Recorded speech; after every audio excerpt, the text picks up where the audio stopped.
Evangelho do Senhor, escrito por Mateus.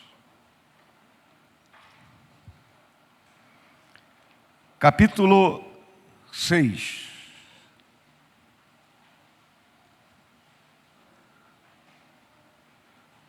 Sermão do Monte. E todos nós estamos assentados, à semelhança dos discípulos, ouvindo o ensinamento do Senhor. E como é bom a gente ouvir a voz do Senhor. Capítulo 6, meus irmãos. A semana passada foi uma semana inteira de oração. E hoje a gente conclui com a oração ensinada pelo Senhor.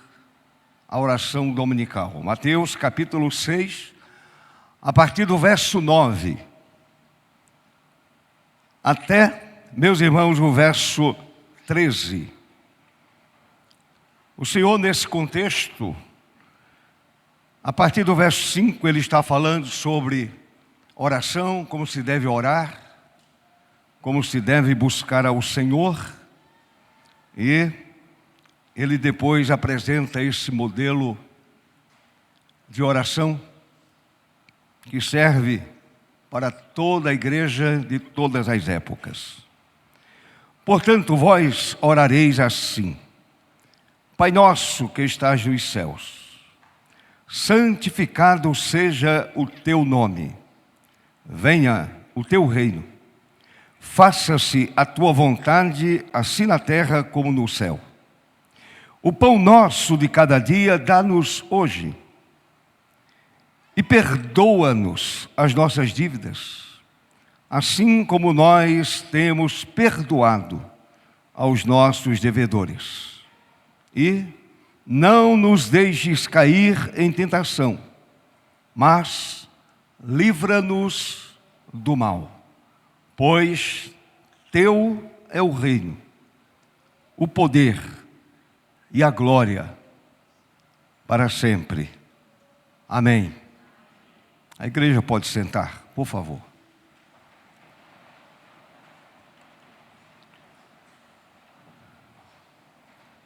Amado Deus, aplica a tua palavra ao coração do teu povo e usa-me como instrumento em tuas mãos.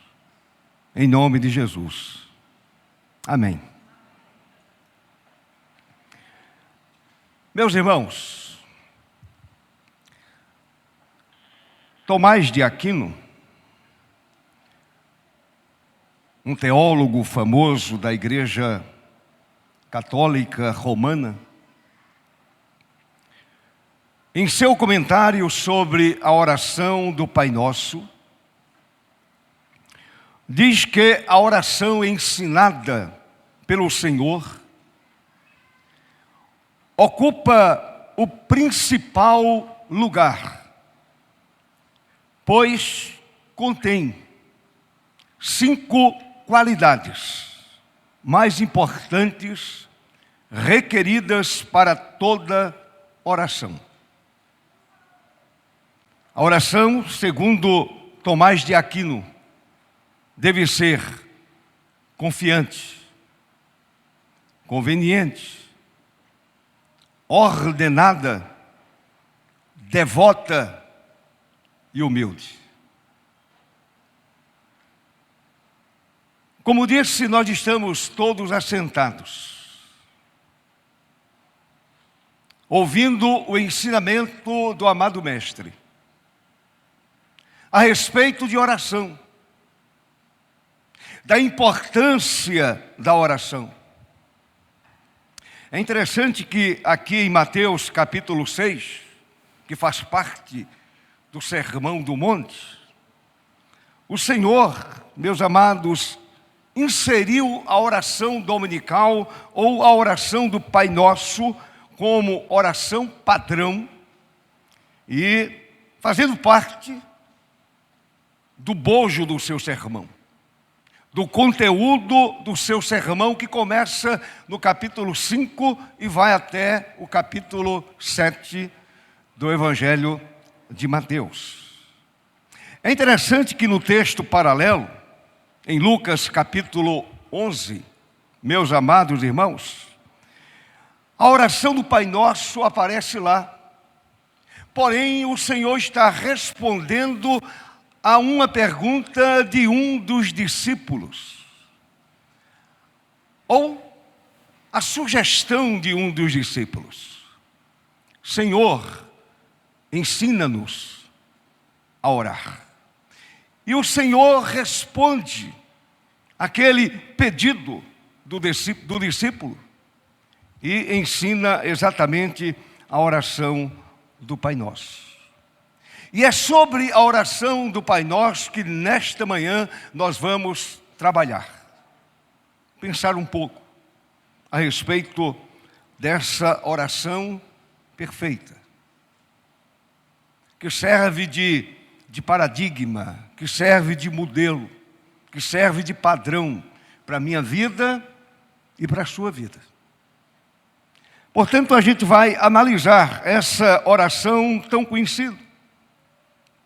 E eu quero apresentar, meus amados, pelo menos 7 tópicos que são importantes, que estão exatamente dentro da oração do Pai Nosso. Algo que já foi dito por alguém. A gente nunca está dizendo uma novidade. Não é uma revelação nova. Não é um ensino novo. Aquilo que Tomás de Aquino disse sobre a oração do Pai Nosso também não era novo. E o que eu vou pregar nesta manhã, vou ensinar nesta manhã, vou falar para vocês nesta manhã, também não é nada novo. De repente você já conhecia.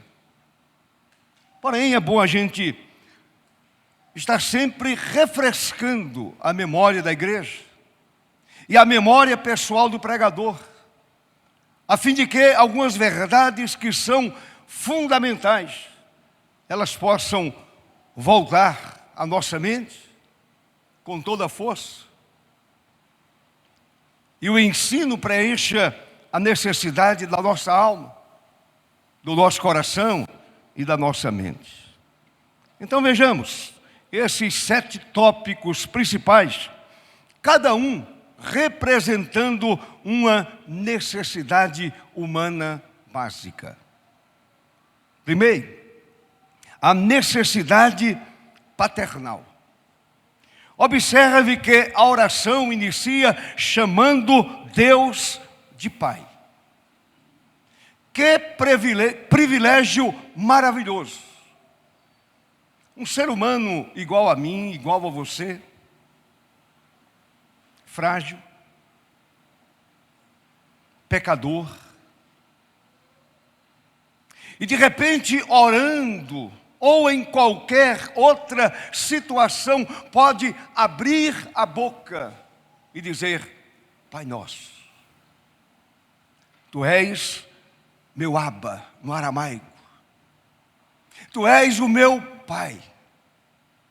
Eu posso dizer com toda convicção do meu coração: Tu és o meu Pai. E diante do meu Pai, eu derramo a minha alma, eu derramo a minha vida, eu abro o meu coração. Pai Nosso está exatamente no verso 9, quando o Senhor ensinou: vós orareis assim: Pai Nosso. O Deus Criador, o Deus Todo-Poderoso é o seu Pai. Ele é o meu Pai. E como Pai, Ele cuida de mim. Como Pai, Ele cuida de você. Como Pai, Ele cuida de sua família. Ele cuida de todo o seu ser. De forma que, quando você ora, com sinceridade no seu coração.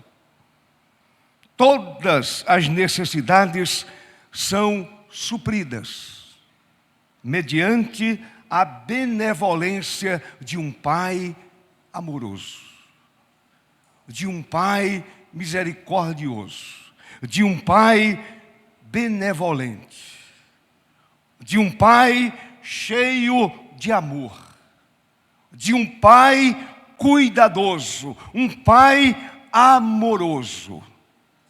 Ó Senhor, já dizia o profeta Isaías, lá no capítulo 64, ele dizia: ó Senhor, Tu és nosso Pai. Ó Deus, ó meu Senhor, Tu és o meu Pai. Isaías se deliciava nessa perspectiva de orar, levantar a sua voz diante do Senhor e dizer: Tu és de fato o meu Pai. E nesta manhã você pode dizer: de fato o Senhor é o meu Pai. Eu não sou órfão espiritual. Ele é o meu Pai. E é um Pai cuidadoso, é um Pai benevolente. Ele cuida de mim. Nada escapa. Nenhum detalhe. Por menor que seja, por mais insignificante que seja aos meus olhos e aos seus olhos, o Pai amoroso está cuidando. Louvado seja o seu nome para sempre. Amém, meu irmão? Segundo tópico: a necessidade da presença de Deus. A presença do Senhor, a presença de Deus, leva você a algo importante. Leva você ao reconhecimento da santidade do Senhor. Pai, Tu és santo. Quando eu sinto ou quando estou na presença de Deus, eu preciso perceber a santidade do Senhor. Santo, santo, santo é o Senhor dos exércitos. Olha ainda para o verso 9. Vós orareis assim: Pai nosso que estais nos céus, santificado seja o Teu nome. Santificar o nome do Senhor é a nossa obrigação. Por isto você deve entrar por suas portas com ações de graças e nos seus átrios com hinos de louvor, santificando o bendito nome do Senhor nosso Deus. Então observe, Ele é seu Pai, e Ele é santo, 3 vezes santo. E eu e você estamos na presença do Santo, como diz a Escritura. Não estamos aqui num clube, não estamos aqui no teatro, não estamos aqui num auditório qualquer, nós estamos no templo, nós estamos adorando, nós estamos reverenciando e nós estamos reconhecendo a santidade de Deus. Ele de fato é santo. Nós precisamos da presença do Senhor. E ao mesmo tempo precisamos reconhecer a santidade perfeita de Deus. A santidade faz parte do caráter de Deus. Santo, santo, santo é o Senhor dos exércitos. Diante do Senhor e diante da sua santidade, eu tremo, eu me encurvo, eu reconheço a sua glória, a sua grandeza. Eu não estou diante de um qualquer.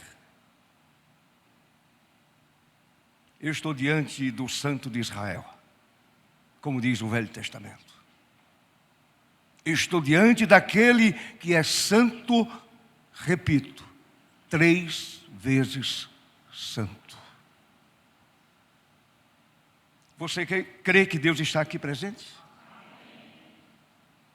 Então o santo está entre nós. Reverencie a sua presença. Santifique a sua presença. Perceba a sua presença santa e augusta. Em terceiro lugar, necessidade do discernimento das prioridades de Deus. A oração ensinada pelo Senhor diz: venha o teu reino. Qual é a sua prioridade? Suas coisas? Sua família? Seu esposo? Sua esposa? Seus filhos? Quais são as suas prioridades?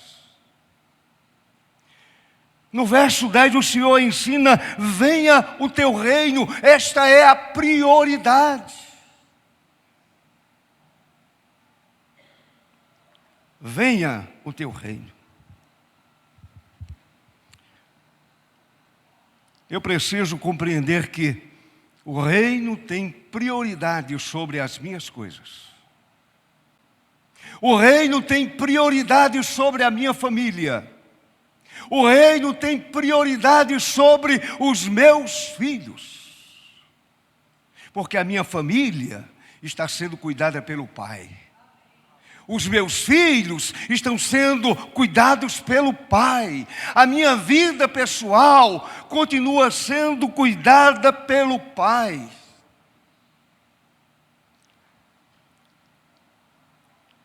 E eu preciso santificar o seu nome. E quando santifico o nome do Senhor, eu percebo que a prioridade na minha vida agora não são as coisas, é o Senhor, é o seu reino.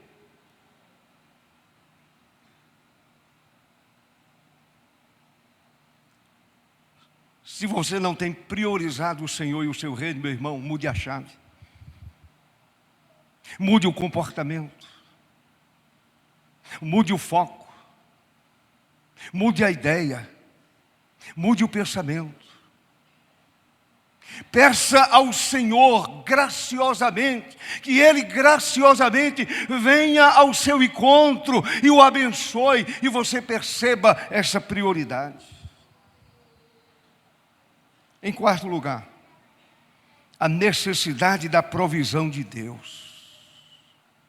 Ele é o Deus provedor. Tudo vem de Deus. Tudo vem do trono. Tudo vem da eternidade. A necessidade da provisão de Deus. A gente não pode esquecer que Jesus é aquele que atende às necessidades. E o Senhor disse para você orar diariamente. Não em algumas oportunidades, quando você estiver mais espiritual. Orar diariamente, pedindo-lhe para atender todas as suas necessidades. Olhe para o verso 11. Verso 11. Dá-nos hoje. Quem dá é Deus. A fonte é Deus. Dá-nos hoje. Eu estou pedindo ao meu Pai, e eu estou dizendo: Pai, me dá hoje. Abre as comportas do céu. Abre as comportas da eternidade e me dá hoje, em nome de Jesus. Dá-nos. E Ele dá. Qual é o pai que o filho pede um pão e ele dá um escorpião? Qual é o pai que o filho pede um peixe e ele dá uma cobra? Ele dá o pão de trigo.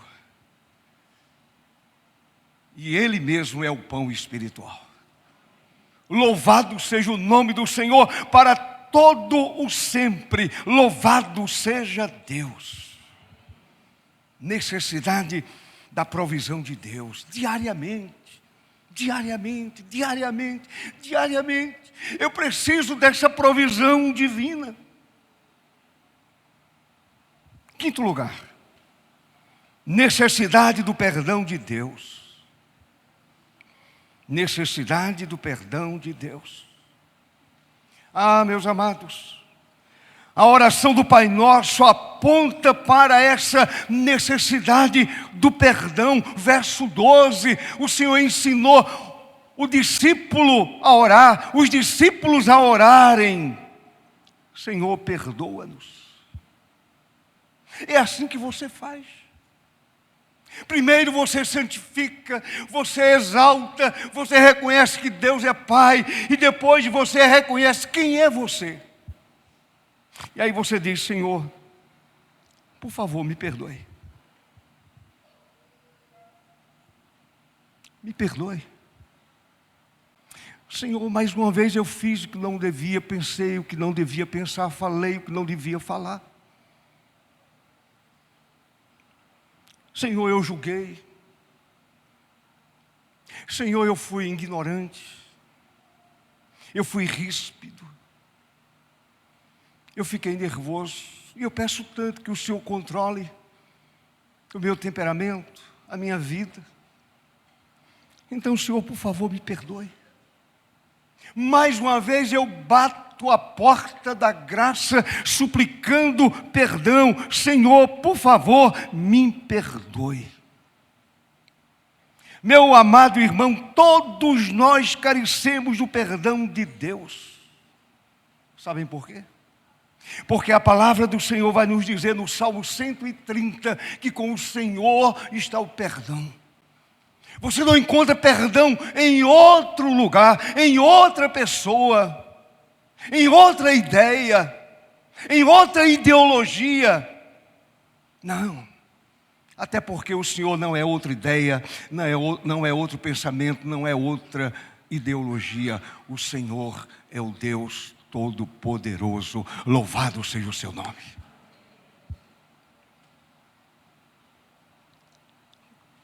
Precisamos do perdão do Senhor, porque pecamos. E pecamos porque somos pecadores. Eu peco diariamente, constantemente, porque eu sou pecador. Paulo escrevendo a Timóteo, na primeira carta, ele diz que é o principal pecador. O Senhor veio salvar pecadores, escreveu Paulo a Timóteo, e eu sou o principal deles. Eu peco porque sou pecador. Eu gostei muito de uma frase de Lutero. Lutero escreveu assim, e ele pensando no homem: a mulher não tem barba. O pecado está em nós, como a barba. Barbeamo-nos hoje, amanhã cresce de novo.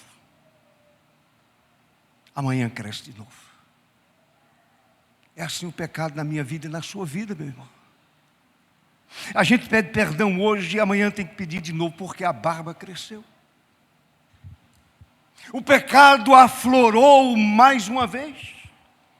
Portanto, precisamos do perdão de Deus. Em sexto lugar, necessidade do poder de Deus sobre Satanás, sobre o diabo, sobre o inimigo. Ore, meu querido irmão, por uma barreira de proteção sobre si mesmo e sobre sua família. Ore por isso. Não brinque. Não brinque. Olhe para o verso 13, meu querido irmão. Olhe para o verso 13. O Senhor ensinou: e não nos deixes em cair em tentação, mas livra-nos do mal. Tu és o meu castelo forte. Tu és o meu refúgio seguro. Peça ao Senhor que dê à sua vida uma barreira de proteção. Ele é a cidadela, não há outra cidadela. Meu querido irmão, corra para o Senhor e peça ao Senhor que proteja a sua vida e proteja a sua família.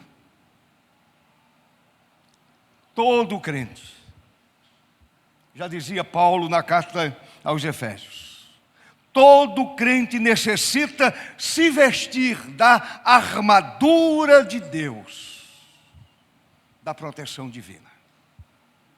Os dias são maus. O mundo está de ponta cabeça. Então precisamos dessa proteção do Senhor.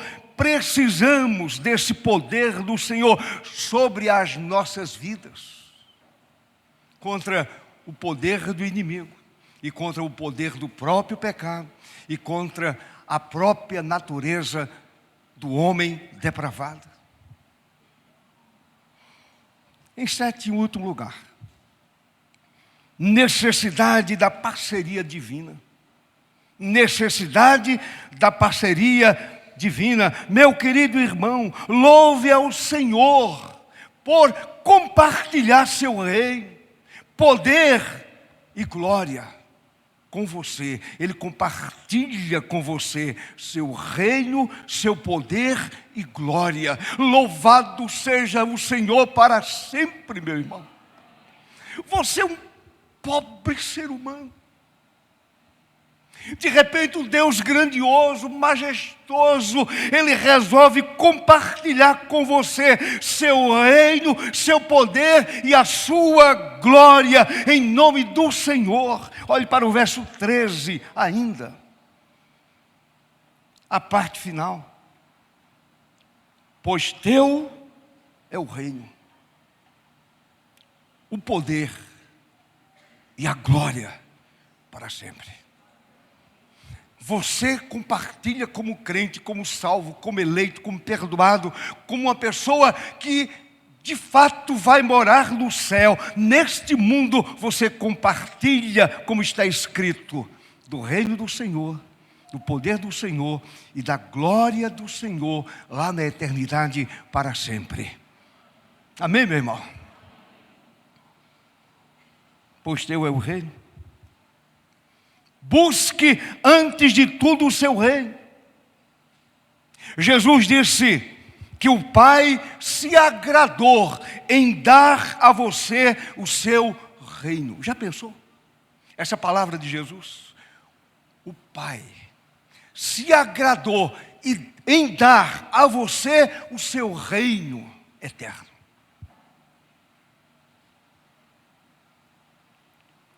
A igreja recebeu um reino inabalável. Glória a Deus. Essa é, portanto, a oração que nos ensina a orar. É o modelo, é o paradigma. É a oração que nos ensina a orar. E eu quero concluir, meu nobre irmão, meu querido irmão.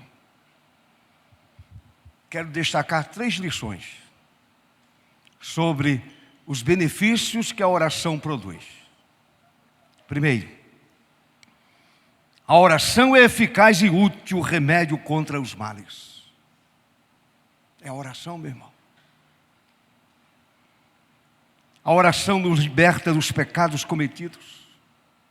A oração nos liberta do medo dos pecados futuros, das tribulações e das tristezas. Davi reconheceu que a melhor confissão é através da oração.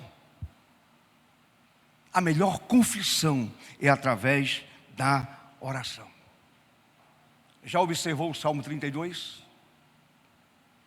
Que beleza! Que oração! De confissão, sinceridade, abertura da alma, abertura do coração, abertura da mente. Confessei-te o meu pecado, orou Davi, e a minha iniquidade não mais ocultei. Disse: confessarei ao Senhor as minhas transgressões. O que ocorre? Quando há confissão, quando há abandono do pecado, está escrito: e tu, Senhor, perdoaste a iniquidade do meu pecado. Aleluia. Libertação total e absoluta. Tu perdoaste a iniquidade do meu pecado. E aí Davi completa: sendo assim, todo homem crente, todo homem salvo, todo homem piedoso te fará súplicas em tempo de poder encontrar-te. Você tem encontrado o Senhor na oração, meu irmão? Você tem encontrado Deus na oração?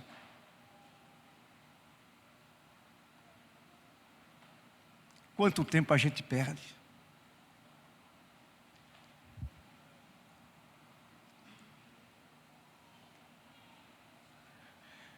Não encontrar Deus na oração é uma tragédia.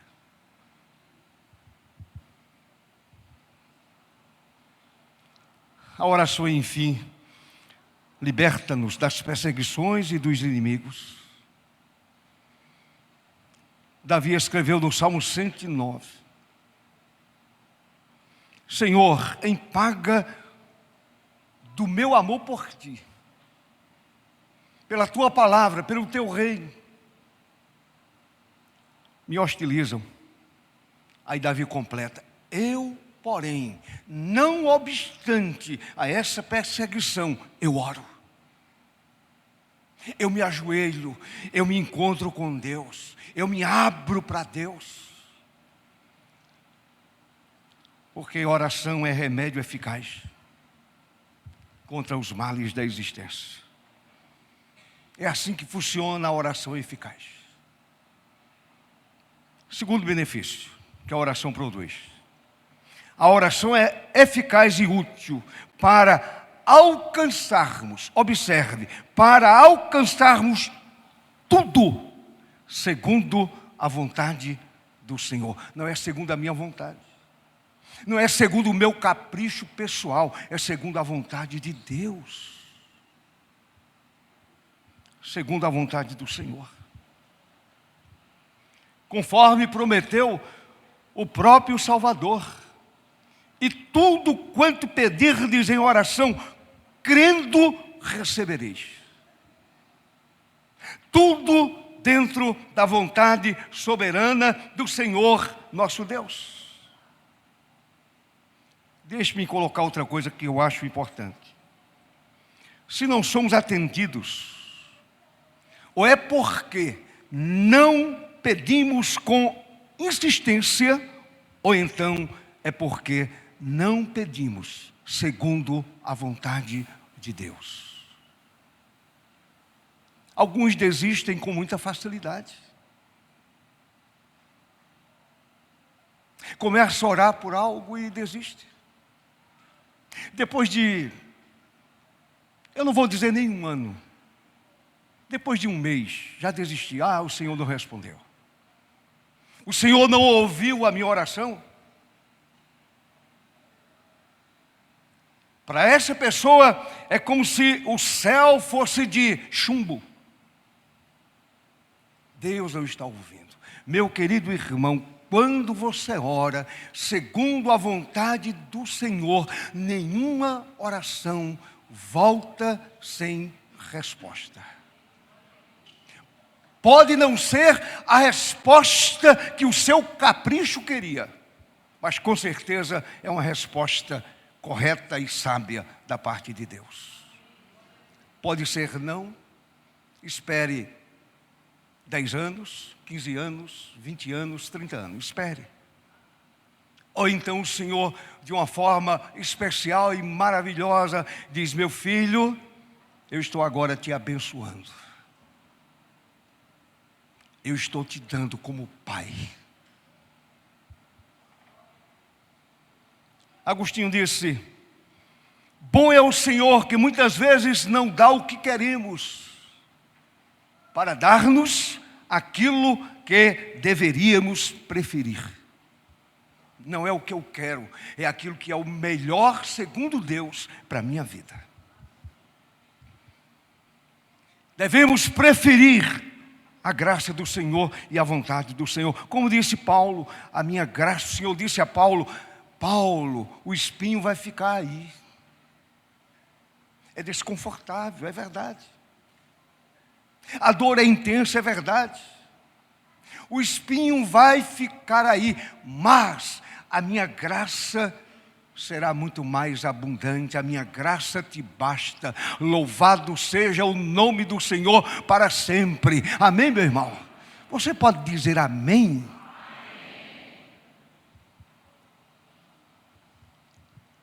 Alcançamos tudo o que desejamos, segundo a vontade do Senhor. Em terceiro e último lugar, para a gente fechar, a oração é útil porque nos faz íntimos de Deus. Íntimos de Deus. De modo que podemos dizer com segurança, como escreveu Davi no Salmo 141, suba à tua presença a minha oração como incenso, e seja o erguer de minhas mãos como oferenda vespertina. Davi ainda escreveu no Salmo 25, verso 14, um texto que eu amo. A intimidade do Senhor é para os que o temem, aos quais Ele dará a conhecer a sua aliança, ou a sua vontade. A minha pergunta, meu querido irmão, é a seguinte: você é íntimo de Deus? Você de fato conhece a Deus? Jó, o grande patriarca, depois daquela tragédia, toda aquela tragédia, aquele sofrimento intenso, ele chegou à seguinte conclusão: Senhor, eu só te conhecia de ouvir. Apesar de tudo aquilo que eu fazia, dos sacrifícios pela minha vida e pela vida da minha família, apesar de tudo aquilo, ainda era um conhecimento longínquo, distante. Eu te conhecia somente de ouvir, agora os meus olhos te veem. Louvado seja o Senhor para sempre, aleluia. Você conhece a Deus, meu irmão? Você conhece o Deus da revelação? Você conhece o Deus Pai, o Pai de Jesus, aquele que nos deu o seu Filho, aquele que nos deu o seu Espírito, o Consolador, que veio da parte do Pai e do Filho para estar dentro de nós. Você conhece a Deus, meu irmão?